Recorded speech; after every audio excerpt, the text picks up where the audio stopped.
On the morning of June 3rd, 1998, a German family was enjoying coffee while traveling on a high-speed train. The train was heading from Munich to Hamburg. It was 10:30 a.m., and everything seemed perfectly normal. But just 12 minutes later, the family was terrified when a piece of steel suddenly ripped through the floor, emerging right between their seats. This was only the beginning of what would become the most dangerous accident in the history of German high-speed trains. In the late 1950s, Japan shocked the world when its Shinkansen, or bullet train, became the world's first high-speed train. It connected cities across the country and reduced journeys that once took hours to just minutes. Inspired by Japan, France, and Italy built their own high-speed rail networks, and Germany soon followed. Germany launched its own high-speed train project called ICE Intercity Express. When these trains were introduced in the 1980s, the world believed this was the future of rail travel. Every imaginable detail was considered. Aerodynamic design, modern computers, and unmatched comfort. Everything seemed perfect. But inside every perfect system lies a hidden weakness. For ICE trains, that weakness was their wheels. The first generation ICE trains initially used monoblock wheels, meaning each wheel was made from a single, solid piece of steel. These wheels were strong, cheap, and reliable. However, after a few years, passengers began complaining about strange vibrations at high speed. In the buffet car, glasses and cutlery would rattle loudly, making journeys uncomfortable. When engineers investigated, they discovered the problem lay in the wheels themselves. Although monoblock wheels were evenly balanced when manufactured, even a 5-gram weight difference on one side could cause severe vibrations at high RPM.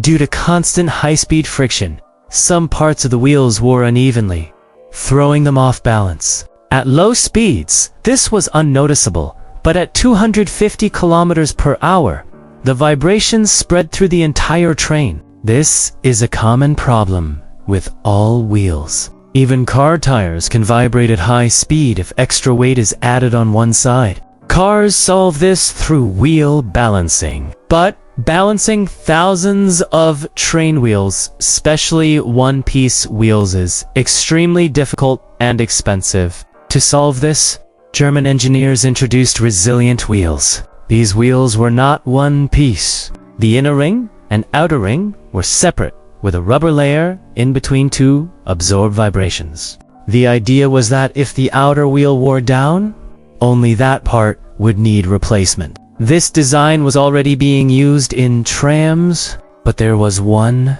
major problem. Trams run at 30 kilometers per hour. ICE trains run at 250 kilometers per hour. This crucial difference was ignored. Without sufficient testing, executives approved the resilient wheel design, and by 1992, these wheels were installed on high-speed ICE trains. For several years, everything seemed fine. Then in 1997, the Hanover Tram Company Ustra discovered cracks in their tram wheels. They replaced the damaged parts and warned Deutsche Bahn, Germany's national railway operator. But since there were no vibration complaints in ICE trains at the time, the warning was ignored. Exactly 1 year later, on June 3rd, 1998, everything changed. At 10:30 a.m., ICE train 884 departed Hanover for Hamburg. The train had 14 Coach-2 power cars and 12 passenger cars, with 287 passengers and 8 crew members on board. Everything was normal at departure. In Coach 1, George Dittman was traveling with his family, enjoying the journey. Suddenly, something struck the floor, and within moments, a sharp steel fragment burst up between two seats. It was a piece of the train's wheel. Terrified, George immediately sent his wife and children to the next compartment and went to find the conductor, who was in Coach 3. Company policy required the conductor to personally inspect the issue before stopping the train. As they walked back toward Coach 1, The train was still traveling at 200 kilometers per hour, and vibrations were increasing. By the time they reached the front, the train had already traveled 3 more kilometers and was approaching a dangerous track section where rails split. The broken wheel fragment was still dragging beneath the train. When the train crossed the first switch point, the wheel piece struck the track lever, causing the switch to change position. As a result, the front 2 coaches stayed on one track, while coach 3 diverted to another. The train twisted violently.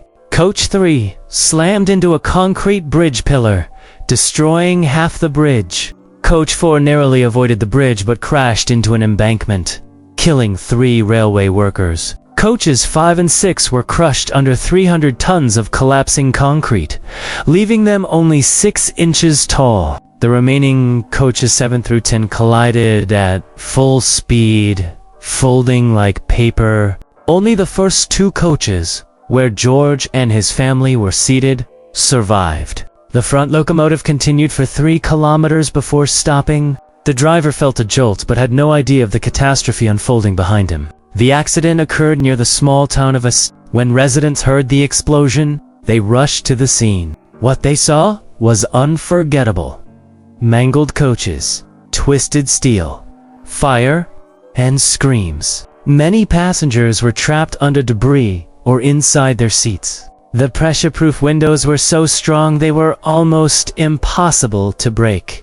Heavy machinery was required, and it took hours to reach the trapped victims. More than 1,000 rescue workers arrived, along with ambulances and military doctors. Coincidentally, a medical conference nearby sent 40 doctors to assist. But for many, it was already too late. The disaster killed 101 people, seriously injured 88, and left around 100 with minor injuries. This tragedy shattered the image of German high-speed trains as the safest in the world and shocked not only Germany, but also countries like France, Italy, and Japan. Investigators initially suspected an object on the tracks, but the steel fragment embedded in Coach 1's floor told the real story. Records showed the wheel had been reported 8 times for flat spots but was never replaced. Crack detection machines existed, yet inspections were done visually with flashlights, as the company claimed machines gave false alarms. Warnings from a German research organization in 1992 and from the Hanover Tram Company in 1997 were both ignored. Engineers later explained that each wheel rotated 500,000 times per day. At high speed, the steel compressed and expanded with every rotation, creating fatigue cracks. The rubber layer absorbed vibrations, masking the danger until the wheel finally shattered. A single broken wheel caused the deadliest high-speed train accident in history. After the disaster, all ice trains were refitted with monoblock wheels. Bridges near junction points were relocated, and the rail system was completely. Pressure-proof windows were replaced so future rescues could be carried out more easily. Even today, the Eschede disaster is taught in German railway training centers as a critical lesson. Monoblock wheels may be more expensive and time-consuming to maintain, but at high speed, their one-piece design makes them far less likely to fail. And vibrations serve as a warning sign, not something to hide.